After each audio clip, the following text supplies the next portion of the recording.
Meus irmãos, a paz do Senhor, meus queridos, vamos dar início ao nosso primeiro trimestre de 2021. Esse trimestre nós vamos estudar este livro.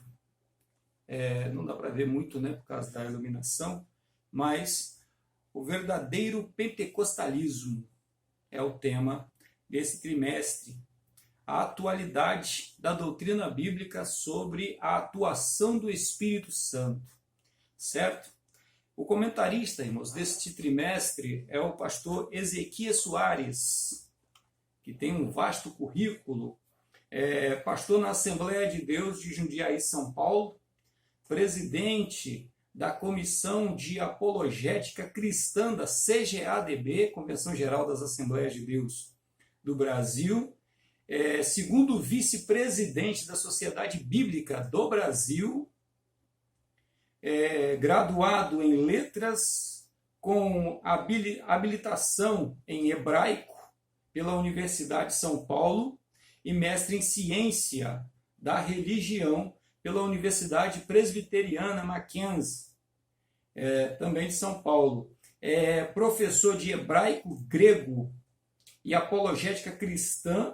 Além disso, é comentarista de lições bíblicas da Escola Bíblica Dominical, articulista e autor de diversos livros publicados pela CPAD, certo? Então, nós já o conhecemos, nós já sabemos do seu método, da sua forma de trabalho, e esse trimestre é algo que é uma matéria assim totalmente conhecida nossa, né? Coisas que de fato nós conhecemos na prática. Então nós vamos estudar nada estranho, mas coisa comum nossa, ou deveria ser, né? Pelo menos deveria ser.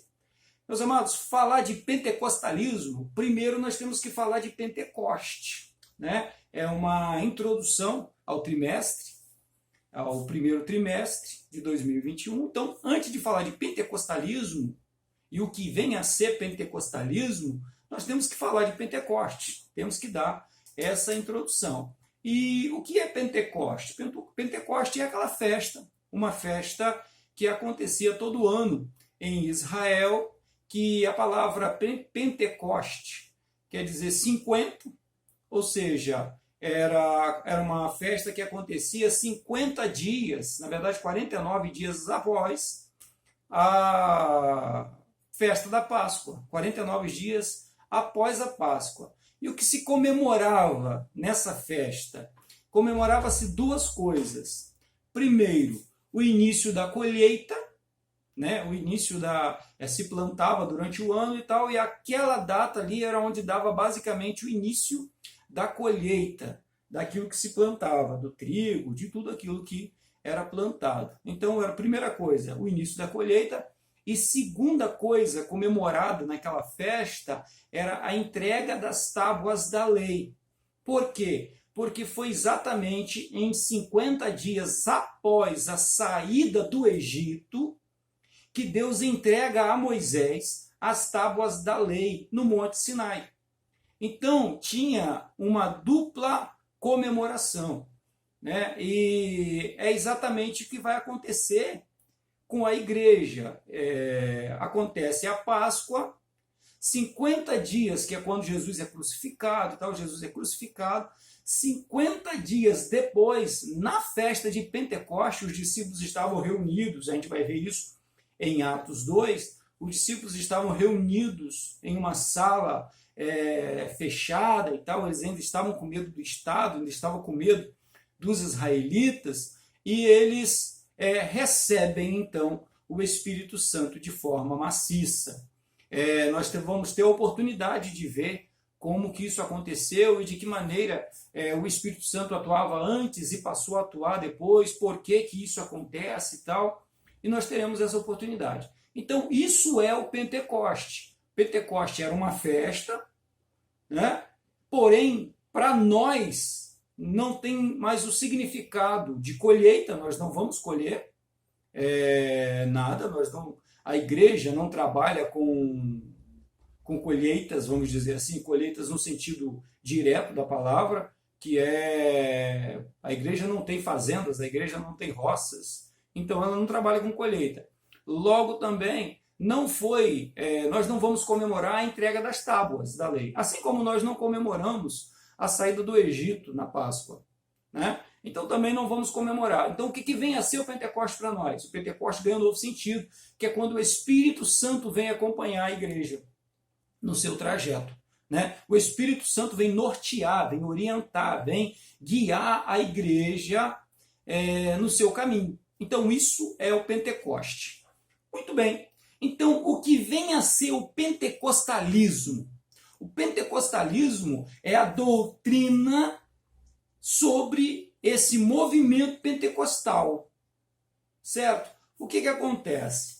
Ao longo da história, ao longo dos tempos, a igreja foi esfriando esse contato com esse movimento sobrenatural que a igreja simboliza, que a igreja se identifica. Ao longo dos séculos, isso foi diminuindo, a igreja foi se tornando cada vez mais religiosa, a igreja foi tornando-se cada vez mais envolvida com o Estado e envolvida com as coisas comuns da vida humana, e foi abandonando, foi deixando de ser importante o movimento sobrenatural no meio da igreja. Isso não significa que não acontecia. Acontecia. Porém, essas coisas eram tratadas de forma marginal. Essas coisas não tinham o devido respeito, essas coisas não tinham o devido tratamento, nem se dava importância. Marginal, que é a margem, não se dava importância a essas manifestações. Que manifestações? Curas, alguém sentia a presença do Espírito Santo, a manifestação do Espírito Santo em si, em língua estranha, em operações de maravilhas, essas coisas não eram tão importantes assim para a igreja, né, ao longo dos séculos. Deixou de ser importante. O que o movimento pentecostal vem fazer não por força de vontade nossa. Qual a diferença do movimento pentecostal para os outros movimentos? Os outros movimentos, como por exemplo a Reforma Protestante, você tem um líder, você tem uma pessoa que tomou aquela atitude em determinado momento e outras pessoas seguiram essa pessoa por causa disso. O movimento pentecostal não tem isso. Simplesmente começa a acontecer por volta ali do final do século XIX e início do século XX, começa a acontecer avivamentos em lugares esporádicos, em alguns lugares da Europa e também em alguns lugares da América. O mais importante para nós é o que aconteceu nos Estados Unidos, em Los Angeles, nos Estados Unidos, numa rua chamada Rua Azusa. Porque nessa rua vai acontecer um avivamento naqueles dias, entre o ano 1996 e o 1910. Vai acontecer um avivamento ali e vai começar a haver batismo com o Espírito Santo, dons sendo divididos entre as pessoas, dentro da igreja, e as pessoas experimentando esse poder sobrenatural do Espírito Santo, coisa que a igreja não tinha e não praticava isso. Isso era coisa estranha à igreja. Olha que loucura isso. Era estranho à igreja da época. E por que a Rua Azusa é tão importante para nós? Porque a Rua Azusa, o movimento que acontece, o avivamento que acontece lá em Los Angeles, na Rua Azusa, lá nos Estados Unidos, é que vai dar origem à Assembleia de Deus aqui no Brasil. Né? Porque é de lá que saem os dois missionários que recebem a visão de uma palavra chamada Pará, era para ir para uma cidade chamada Pará, e eles procuram essa cidade no mapa e encontram no Brasil uma cidade chamada Pará, e é para cá que eles vêm, e eles iniciam ali os trabalhos. E nasce no Brasil o movimento pentecostal, que é a Assembleia de Deus do Brasil. Né? A Assembleia de Deus, eu tenho por mim como o maior representante, o maior agente do movimento pentecostalista, desse movimento pentecostal. As doutrinas do pentecostalismo, o pentecostalismo tem como seu maior agente a Assembleia de Deus. Na introdução do livro do nosso pastor Ezequias, que é o livro da lição, logo no início da introdução ele já diz o seguinte: o verdadeiro pentecostalismo abrange o aspecto bíblico, teológico e prático do pentecostalismo assembleano brasileiro. Ou seja, é nosso isso é propriedade nossa.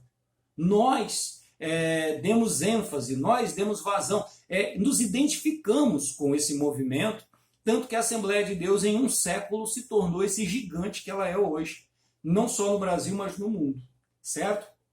Então sigamos cá.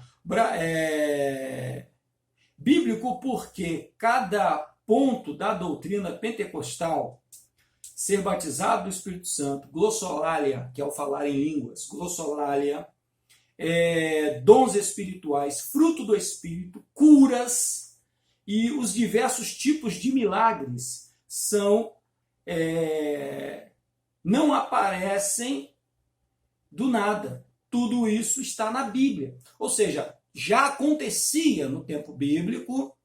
Na igreja, a igreja experimentou isso, diminuiu por um tempo, porque a igreja se importou mais em ocupar lugares na sociedade, se ocupou mais com políticas e com outros aspectos da vida humana e abandonou a sua verdadeira missão. Nós vimos isso ao longo da história. Basta estudar um pouquinho de história. É o que vai acabar dando origem ao movimento protestante, por exemplo. Enfim, o movimento pentecostal ele vai surgir de novo, porque isso é uma ânsia do Espírito Santo, isso é uma obra do Espírito Santo.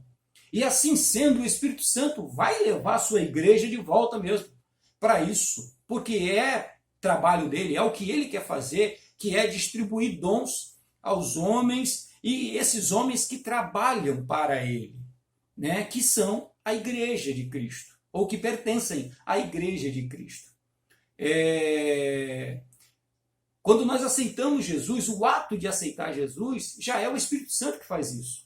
Então isso já é receber o Espírito Santo na sua vida, que vai te dar essa alegria e tal, e você vai aceitar Jesus. Mas e a doutrina desse pentecostalismo? A doutrina pentecostal é o revestimento de poder, a capacitação, a unção para fazer o trabalho do evangelismo, para fazer o trabalho do evangelho, para tomar sobre nossos ombros a cruz de Cristo, que é o evangelho. Para fazer isso, nós precisamos de nos revestir de poder. A ordem de Jesus à sua igreja era: fique em Jerusalém, até que do alto vocês sejam revestidos de poder.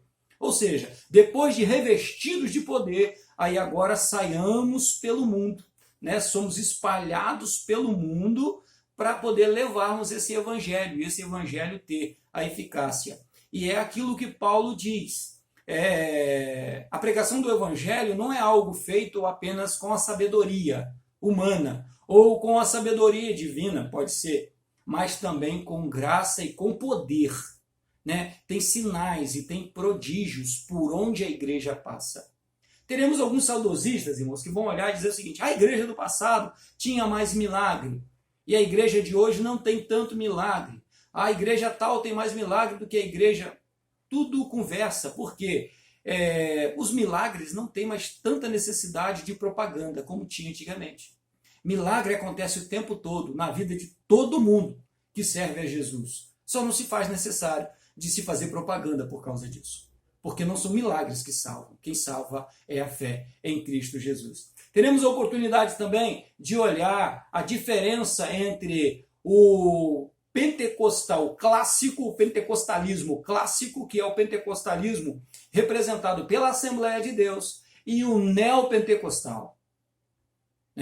O pentecostalismo clássico, é o Pentecoste fundamentado na Bíblia Sagrada. Tudo que fazemos tem base bíblica. A base da Bíblia, todo o Novo Testamento confessa aquilo que nós cremos, o nosso credo. E o neopentecostal? O neopentecostal é uma outra coisa, o qual nós não participamos, não concordamos e, se preciso for, nós rejeitamos. Certo? Então teremos essa grande oportunidade de estudar sobre o Espírito Santo, sua atuação na igreja. Esse é um trimestre, irmãos, daquele em que nenhum crente deve perder, nenhum assembleano deve perder, porque é a oportunidade que nós temos de melhorar o nosso conhecimento e nos aprofundar. E se você não é batizado com o Espírito Santo, será uma grande oportunidade de você conquistar isso, porque o Espírito Santo quer isso para a sua vida. Se você é batizado com o Espírito Santo, mas deu uma esfriada, é a oportunidade desse revestimento, dessa chama do Espírito Santo aumentar na sua vida e o incêndio do Senhor tomar conta do seu coração e você avançar na prosperidade da pregação da palavra de Deus em todos os lugares. Amém? Vamos juntos, vamos estudar a palavra de Deus, mais 3 meses de um estudo forte e poderoso na presença de Deus. Amém, irmãos? Conto com todos, com a companhia de todos e tenhamos um excelente estudo em nome do Senhor Jesus. Deus nos abençoe.